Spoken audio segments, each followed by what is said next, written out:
नमस्कार सभी EPS 95 pension धारकों का आज के इस वीडियो में स्वागत है। ईपीएस 95 पेंशन धारकों के लिए एक अपडेट निकल कर आई है, तो उसी अपडेट के बारे में अभी मैं आपको इस वीडियो में जानकारी देने वाला हूँ। तो जी हाँ, अगर आप भी एक ईपीएस 95 पेंशन धारक है तो आपको कुछ दिनों पहले एक लेटर जो है वो माननीय श्री एलएस तेजस्वी सूर्या द्वारा माननीय श्री लेबर मिनिस्टर को लिखा गया था, जिसमें ईपीएस 95 पेंशन धारकों की जो मांगे हैं तो उनका जिक्र किया गया था। तो जी हाँ दोस्तों, इसी लेटर के बाद जो है वो आईटीआई रिटायर्ड ऑफिसर्स एसोसिएशन द्वारा माननीय Shri LS Tejasvi Surya honourable member of parliament Bengaluru south, उनको जो है वो एक पत्र लिखा है। तो उसी के बारे में अभी मैं आपको इस वीडियो में जानकारी देने वाला हूँ, तो आप इस वीडियो के साथ अंत तक बने रहिए ताकि ये जो इम्पोर्टेंट अपडेट है तो इसकी जानकारी आप सभी को मिल सके। और ईपीएस 95 पेंशन धारकों से जुड़े हुए अपडेट जानने के लिए अगर आपने चैनल को अभी तक सब्सक्राइब नहीं किया है तो वीडियो के नीचे जो रेड कलर का बटन है उसे प्रेस करके आप चैनल को सब्सक्राइब करके रख लीजिए,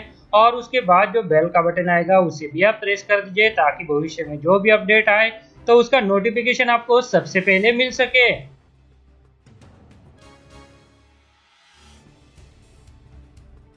तो चलिए दोस्तों, ईपीएस 95 पेंशन धारकों के लिए ये जो अपडेट निकल कर आई है तो उसी अपडेट के बारे में अभी हम इस वीडियो में जानकारी लेने वाले हैं। तो जैसा कि हम स्क्रीन पर देख पा रहे हैं कि यहाँ पर बताया गया है कि thanks for letter to respected Shri LS Tejasvi Surya honourable member of parliament vide above and request for kind help. तो जी हाँ दोस्तों, आईटीआई रिटायर्ड ऑफिसर्स एसोसिएशन द्वारा एक पत्र जो है वो श्री एलएस तेजस्वी सूर्या जी को लिखा गया है, जो कि honourable member of parliament Bengaluru south से है। तो यहाँ पर जो है दोस्तों इस पत्र में कहा गया है, our grateful thank for your letter vide above and request for kind help. तो जी हाँ दोस्तों, यहाँ पर इन्होंने इससे पहले जो लेटर लेबर मिनिस्ट्री को लिखा था तो उस लेटर में उन्होंने ईपीएस 95 पेंशन धारकों की जो मांगे हैं तो उसे पूरे किए जाने के लिए आग्रह किया था। तो जी हाँ दोस्तों, यहाँ पर लिखा गया था कि कुछ ही दिनों पहले ईपीएस 95 पेंशन धारक जो है वो उनसे मिले, उसके बाद जो है वो उन्होंने जो मांगे उनके सामने रखी। तो वो मांगे जो है वो उन्होंने माननीय Shri Santosh Kumar Gangwar ji honourable minister of labour and employment को उनके पत्र के माध्यम से लिखी थी। तो जैसा कि इस पत्र में सब्जेक्ट में कहा गया था, रिक्वेस्ट टू विड्रॉ और clarify EPFO letter dated 31st of May 2017 on employ pension scheme 1995। Then reference में कहा गया था, honourable supreme court order dated 4th of October 2016 in SLP number 33032-33033 of 2015। Then second reference यहाँ पर दिया गया था, EPFO notification number pension 1/12/33/EPS amendment /96/Volume 2/4432 dated 31st of May 2017। तो जी हाँ दोस्तों, इस पत्र में उन्होंने कहा था कि ईपीएस 95 पेंशन धारकों का एक डेलीगेशन जो है वो उनको हाल ही में मिला और उन्होंने ईपीएस 95 पेंशन धारकों की जो मांगे हैं तो वो उनको अवगत कराई। उसके बाद यहाँ पर उन्होंने माननीय श्री लेबर मिनिस्ट्री को ईपीएफओ द्वारा जो नोटिफिकेशन 31 मई 2017 को जारी किया गया था तो उसके संदर्भ में भी यहाँ पर कार्रवाई करने हेतु यहाँ पर रिक्वेस्ट की थी। तो जो ईपीएस 95 पेंशन धारक है तो उनके लेटर के बाद यहाँ पर जो है वो उन्होंने यह जो कार्रवाई की थी, इसके अगेंस्ट में यहाँ पर आईटीआई ऑफिसर्स एसोसिएशन के द्वारा एक लेटर जो है वो माननीय श्री एलएस तेजस्वी सूर्या जी को लिखा गया है, जिसमें कहा गया है, We the office bearers of ITI Retired Officers Association on behalf of our entire retired executive and staff do hereby convey our most respectful regards to your esteemed good self and wish to convey our grateful thanks for your kind letter LT number DEL/TS/0325 dated 12th of March 2020 to Honorable Minister of Labor and Employment on the issue of EPS 1995 pensions. Kindly permit us to very briefly dwell about this issue of EPS 1995 pension revision based on actual salary by EPFO. Ever since the verdict of Honorable High Court of Kerala as per order dated 31st of March 2016 of the Apex Court in SLP number 7074/2040,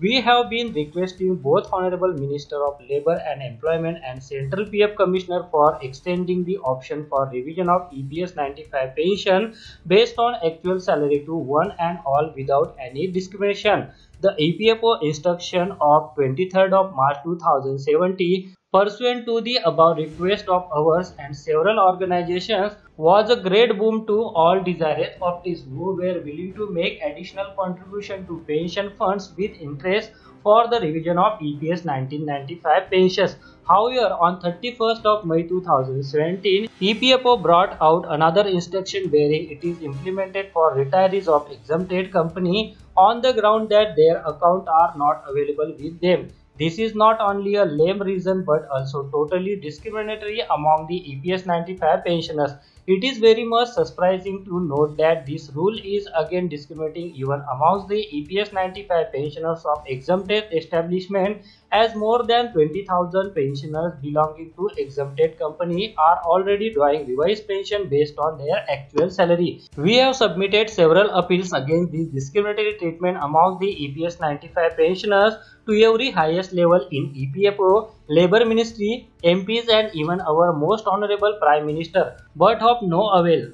Just for your kind information, we wish to draw your attention to para 2.0 of our enclosed letter dated 18th of October 2018 to Honorable Prime Minister. In this backdrop, we are extremely pleased and highly delighted to note that your Honorable good self has taken up this issue and accelerated the level of Honorable Minister of Labour and Employment. We are immensely thankful for your kind Samarthan effort of this and wish that it will swiftly bear fruit for all 65 lakh EPS 95 pensioners of exempted establishment. We offer any and every support to your kind self in this regard. With most respectful regards, D Tulsidas, secretary ITI retired officers association. तो जी हाँ दोस्तों, यहाँ पर ITI retired officers association द्वारा इन्होंने ये जो पत्र है तो वो माननीय श्री LS तेजस्वी सूर्या जी को लिखा है, जिसमें उन्होंने इनको थैंक्स कहा है और EPS 95 पेंशन धारकों के लिए जो एफर्ट लिए हैं तो उसकी सराहना भी की है। तो जी हाँ दोस्तों, EPS 95 पेंशन धारकों के लिए ये जो अपडेट निकल कर आया था तो उसी अपडेट के बारे में अभी मैंने आपको इस वीडियो में जानकारी दी। ये जो लेटर आप आपके स्क्रीन पर देख पा रहे हैं तो इसका लिंक मैंने आपके लिए वीडियो के डिस्क्रिप्शन में दे के रखा है, वहां पर आप क्लिक करके इस लेटर को ओपन करके पढ़ सकते हैं। तो जी हाँ दोस्तों, आज के इस वीडियो में इसी अपडेट के बारे में जानकारी देनी थी। वीडियो अच्छा लगा है तो वीडियो को लाइक जरूर कीजिए और बाकी EPS 95 पेंशन धारकों के साथ भी शेयर कीजिए ताकि इसके बारे में सभी पेंशन धारकों को पता चल सके। और EPS 95 पेंशन धारकों से जुड़े हुए और सभी तरह के कर्मचारियों से जुड़े हुए अपडेट जानने के लिए अगर आपने चैनल को अभी तक सब्सक्राइब नहीं किया है तो वीडियो के नीचे जो रेड कलर का बटन है उसे प्रेस करके आप चैनल को सब्सक्राइब करके रख लीजिए और उसके बाद जो बेल का बटन आएगा उसे भी आप प्रेस कर दीजिए ताकि भविष्य में जो भी अपडेट आए तो उसका नोटिफिकेशन सबसे पहले आपको मिल सके।